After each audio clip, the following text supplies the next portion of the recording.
Assalamualaikum warahmatullahi wabarakatuh. Perkenalkan, saya Eva Tikasari dengan NIM 2386202042, Program Studi Pendidikan Guru Sekolah Dasar.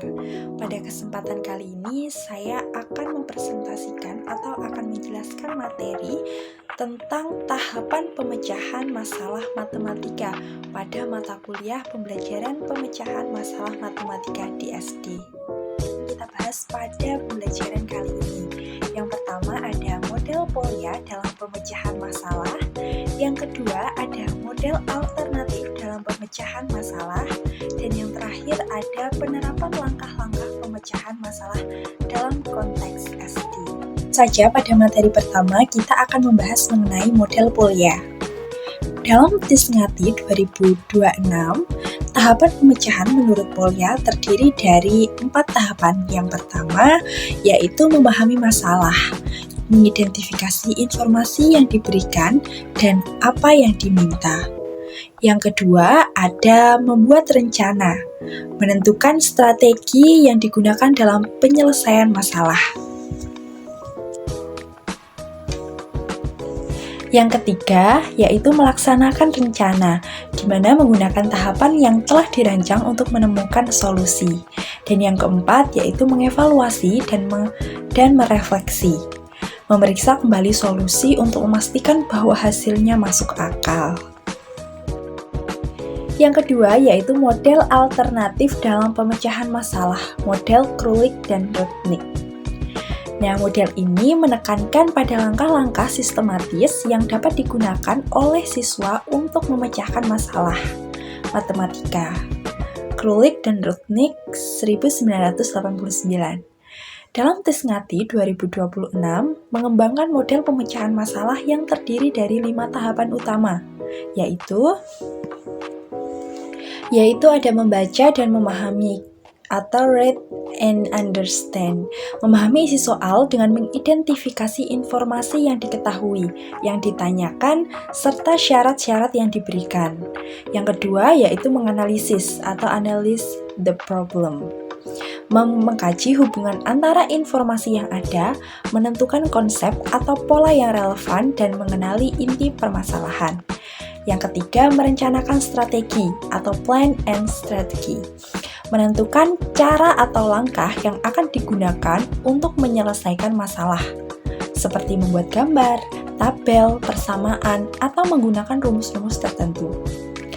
Kemudian ada melaksanakan rencana, carry out the plan, menerapkan strategi yang telah dipilih secara sistematis hingga diperoleh penyelesaian masalah.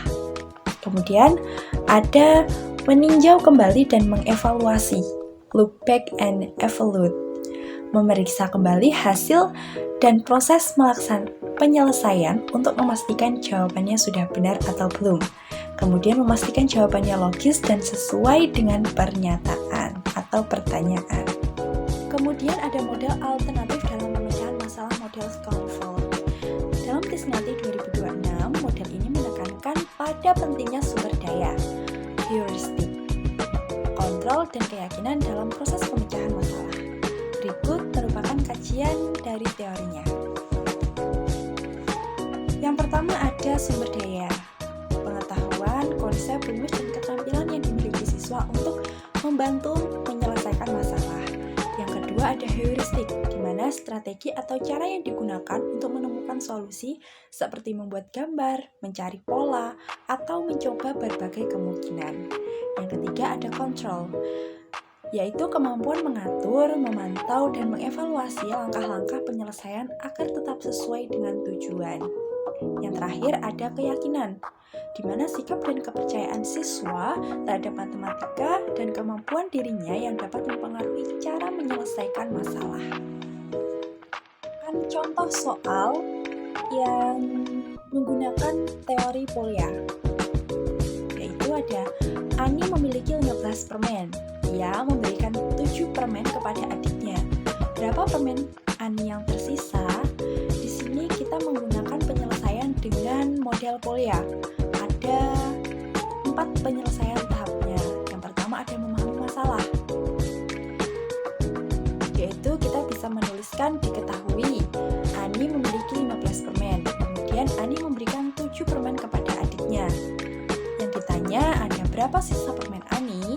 Kemudian tahap yang kedua yaitu menyusun rencana. Karena permen diberikan kepada adiknya, maka digunakan operasi pengurangan. Yang ketiga yaitu melaksanakan rencana. Jadi sisa permen Ani adalah 8. Yang keempat ada memeriksa kembali, di mana kita dapat memeriksa hasil seperti yang ada di layar bahwa sisa 8 permen. Jika 8 ditambah 7 sama dengan 15, maka jawaban sudah benar. Jadi kesimpulannya sisa permen Ani ada 8 permen. Kesimpulannya, model Polya, Kruik, dan Rudnick serta Alan Schoenfeld memiliki tujuan yang sama, yaitu membantu siswa memecahkan masalah secara sistematis dan logis. Model Polya memberikan langkah dasar yang sederhana dan mudah dipahami.